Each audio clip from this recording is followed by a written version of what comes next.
Breaking news చూస్తున్నాం. AP liquor కేసులో SIT తనిఖీలు కొనసాగుతున్నాయి.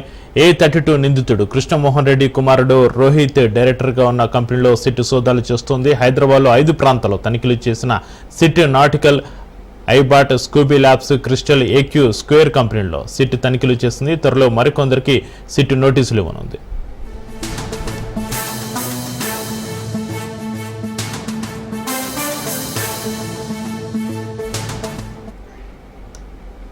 దీని నుంచి మరింత సమాచారాన్ని మా ప్రతినిధి శ్రీనివాస్ ఫోన్ లైన్ అందిస్తారు. శ్రీనివాస్, ఏపీ లిక్కర్ కేసులో సిట్ తనిఖీలు కొనసాగుతున్నాయి. దీని నుంచి మీ దగ్గర ఉన్న అప్డేట్స్ ఏంటి?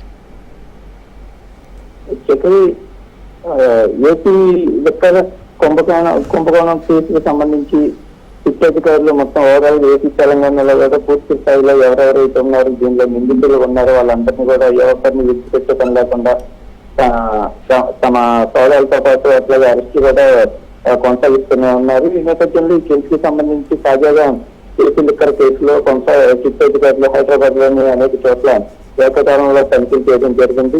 ఈ కేసుకు సంబంధించి 32 A32 నిందితుడు కృష్ణమోహన్ రెడ్డి కుమారుడు అయినటువంటి రోహిత్ డైరెక్ట్ గా ఉన్నటువంటి కంపెనీలో సిట్ అధికారులు సోదాలు నిర్వహిస్తున్నారు. ఇతనికి ఈ కేసుతో సంబంధం ఉన్న నేపథ్యంలో అంటే ఆ ఫండ్స్ కి సంబంధించి గతంలో ఏపీ హయాంలో ఈ లెక్కర లావాదేవీలు అట్లాగే విక్రయాలకు సంబంధించినటువంటి ఫండ్స్ ఏవైతున్నాయి అవన్నీ డైవర్ట్ చేశారు, ఏ కంపెనీలకు డైవర్షన్ చేశారనే కోణంలో భాగంగానే ఈ తనిఖీలు నిర్వహిస్తా ఉన్నారు. ప్రస్తుతం అయితే హైదరాబాద్ లో 5 ప్రాంతాల్లో ఈ తనిఖీలు అధికారులు చేశారు.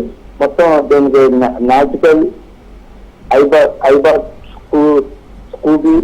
Scooby Labs, Crystal, AQ Squares కంపెనీల్లో తనిఖీలు చేసినటువంటి సిట్ అధికారులు త్వరలో మరికొందరికి ఈ కేసుకి సంబంధించినటువంటి మరికొంత నిందితులు ఎవరైతే ఉన్నారో వాళ్ళందరికీ కూడా నోటీస్ ఇవ్వనున్నారు. ఏ ఒక్కరిని వదిలిపెట్టే లేకుండా వీళ్ళందరూ కూడా ప్రభుత్వం ఇచ్చిన ఆదేశాల ప్రకారం సిట్ అధికారులు వాళ్ళు తమ దూకుని మరింత పెంచారని కూడా చెప్పచ్చు. ప్రస్తుతానికి ఈ కేసు లేకపోతే ఒక పక్క అరెస్ట్ అయిన వాళ్ళు ఎవరైతే ఉన్నారో వాళ్ళందరినీ కూడా రిమాండ్ నుంచి సిట్ అధికారులు తమ కస్టడీకి తీసుకోవడం, విచారణ పూర్తి స్థాయిలో కొనసాగిస్తూనే మరోవైపు ఫర్దర్ గా నిందితులు ఎవరైతే ఇప్పుడు అరెస్ట్ అయిన వాళ్ళు అట్లాగే అరెస్ట్ చేసేందుకు సిద్ధంగా ఉన్నటువంటి జాబితాలో ఉన్నట్టు వాళ్ళు కాకుండా వేరేతో ఎవరెవరికైతే సంబంధాలు ఉన్నాయో వాళ్ళందరికీ సంబంధించి ఆర్థిక లావాదేవీకి దృష్టి సారించినటువంటి సిట్ అధికారులు వాళ్ళందరిలో కూడా ముందుగానే నోటీస్ ఇచ్చి సోదాలు నిర్వహిస్తా ఉన్నారు. ఈ నేపథ్యంలోనే హైదరాబాద్ లో ఈ సోదాలు జరిగినట్లుగా కూడా తెలుస్తా ఉంది. ఈ సోదాలు